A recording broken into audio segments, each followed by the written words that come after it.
प्यारे दोस्तों, आज की हमारी इस वीडियो में हम आपके लिए छठ मैया की कहानी लेकर आए हैं।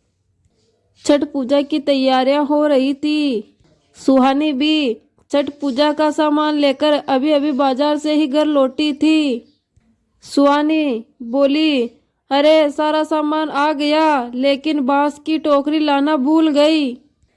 राजू को फोन कर देती हूँ, रास्ते में से बांस की टोकरी लेते आएंगी। हेलो राजू, सुनो, रास्ते में आते समय ये बांस की टोकरी लेते आना। कल सुबह से छठ व्रत प्रारंभ है, हमें घाट पर जाना है। सुहानी, तुम्हें क्या हो गया है? कोई भी लोग तुम्हें कुछ भी कहोगे और तुम वो मान लोगी। पता नहीं वो बूढ़ी औरत कौन थी, कहाँ से आई थी, उसने तुम्हें व्रत के लिए कह दिया तो तुमने ये बात मान ली। पता भी है तुझे ये कितना कठिन व्रत है। 3 दिन भूखे प्यासे सुबह शाम घाट पर पूजा करने कैसे जाओगी? मुझे समझ में नहीं आ रहा है। पिछले 10 सालों से तुम माँ नहीं बन पाई और अब तुम इस पूजा विधि से कैसे माँ बन सकती हो? सुहानी अपने पति की बात सुनकर बोली, नहीं राजू, ऐसी बात नहीं है। छठ मैया ममता की देवी है। उनकी पूजा और व्रत करने से सारी मनोकामनाएं पूरी होती हैं। उस बूढ़ी अम्मा ने मुझे यह व्रत बड़े विश्वास के साथ रखने के लिए बोला था। तुम बस वो टोकरी लेते आना। कुछ दिन पहले सुहानी को एक मंदिर के पास एक बूढ़ी औरत मिली थी।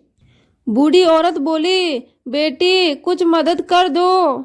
2 दिन बाद मेरी बहू की छठ पूजा का व्रत है और घर में पैसा नहीं है। मेरा बेटा भी बीमार है। घर में कमाने वाला उसके सिवा कोई नहीं है। अपनी बहू के लिए मैं व्रत का सामान लेने आई थी, पर सामान बहुत ही महंगा है। मेरे पास इतने पैसे नहीं हैं कि मैं उन सामानों को खरीद सकूं। थोड़ी सी मदद कर दो बेटी। बूढ़ी अम्मा की यह बात सुनकर सुहानी बोली, अरे माँ जी, ऐसे हाथ मत जोड़िए। रुको, मैं आपको कुछ पैसे देती हूँ। ये लीजिए माँ, इतने काफी है ना? बूढ़ी अम्मा बोली, अरे बेटी, ये तो बहुत ही ज्यादा है। मुझे इतने नहीं, बस थोड़े ही चाहिए। सुहानी उस अम्मा को 5,000 रुपये दे रही थी। सुहानी एक अमीर घर की बहू थी। उसके पैसों की कोई कमी नहीं थी। वो स्वभाव से बहुत ही दयालु थी। बूढ़ी अम्मा फिर से बोलती है, नहीं बेटी, इतने नहीं चाहिए, बस 500 रुपये ही बहुत है।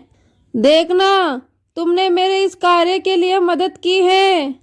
छठ मैया तुम्हारी हर मनोकामना पूरी करेगी। बूढ़ी अम्मा की बात सुनकर सुहानी उदास हो जाती है। सुहानी को उदास देखकर बूढ़ी अम्मा बोलती है, क्या हुआ बेटी, तुम उदास कैसे हो गई? सुहानी बूढ़ी अम्मा को अपना सारा दुख बताती है। बूढ़ी अम्मा बोली, बेटी तुम छठ मैया का पूजा व्रत रखो, देखना वो तुम्हारी मनोकामना जरूर पूरी करेगी। छठ व्रत में बहुत ही शक्ति है। ये बात सुनकर सुहानी बोली, माँ जी, क्या आप मुझे छठ पूजा के व्रत की विधि बता दोगी? बूढ़ी माँ जी बोली, हाँ बेटी, मैं तुम्हें जरूर ही पूरी विधि विधान से छठ मैया की आराधना और पूजा करना, घाट पर जाना, सूर्य भगवान को जल अर्पित करना। बूढ़ी अम्मा के कहे अनुसार ही सुहानी छठ मैया का पूजा व्रत करने लगी। इसीलिए सुहानी ने राजू से बांस की टोकरी मंगवाई है। सुहानी पूरी विधि विधान से घाट पर जाती है और पूजा करने लगती है। राजू भी उसके साथ था। राजू इस व्रत पर कोई विश्वास नहीं कर रहा था।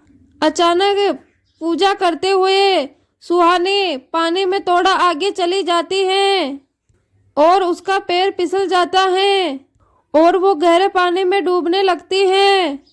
राजू बचाओ, राजू बचाओ।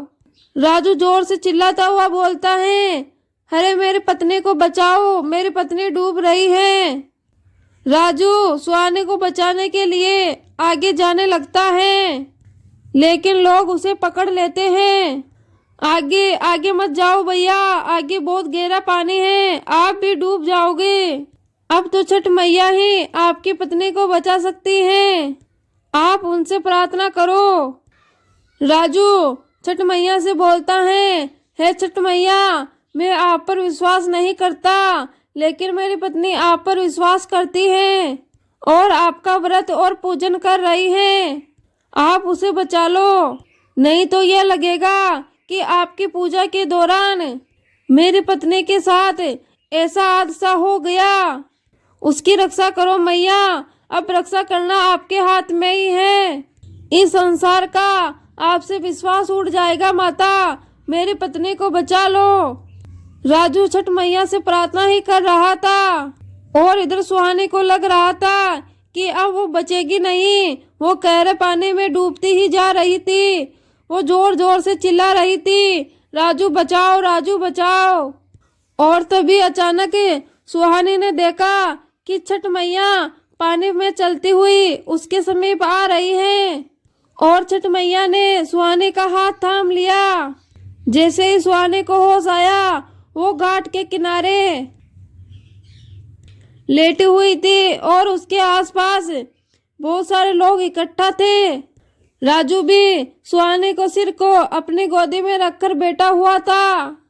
सुहानी उसे सारी बातें बताती है, आज साक्षात छठ मैया ने मेरी रक्षा करी, मेरे को डूबने से बचा लिया।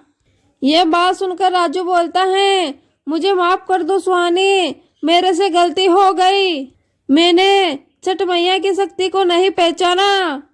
आज मैं उनका चमत्कार देखकर मेरा सिर उनके चरणों में झुकाता हूँ। और इधर सब लोग छठ मैया के नाम का जय जयकारा लगाते हैं। राजू और सुहानी मिलकर छठ मैया और सूरज भगवान की पूजा करते हैं और कुछ ही दिनों बाद छठ मैया के आशीर्वाद से सुहानी गर्भवती हो जाती है और कुछ ही मंथों में सुहानी के 2 बच्चे होते हैं, एक बेटा और बेटी। और फिर ऐसे ही कुछ सालों बाद सुहानी को वही बूढ़ी अम्मा मिलती हैं जिन्होंने सुहानी को छठ मैया के बारे में बताया था। सुहानी बूढ़ी अम्मा का बहुत ही धन्यवाद करती हैं और सुहानी के बच्चों से मिलकर बूढ़ी अम्मा बहुत ही प्रसन्न होती है। और आज छठ मैया के आशीर्वाद से सुहानी के जीवन में खुशियां आ गई थी।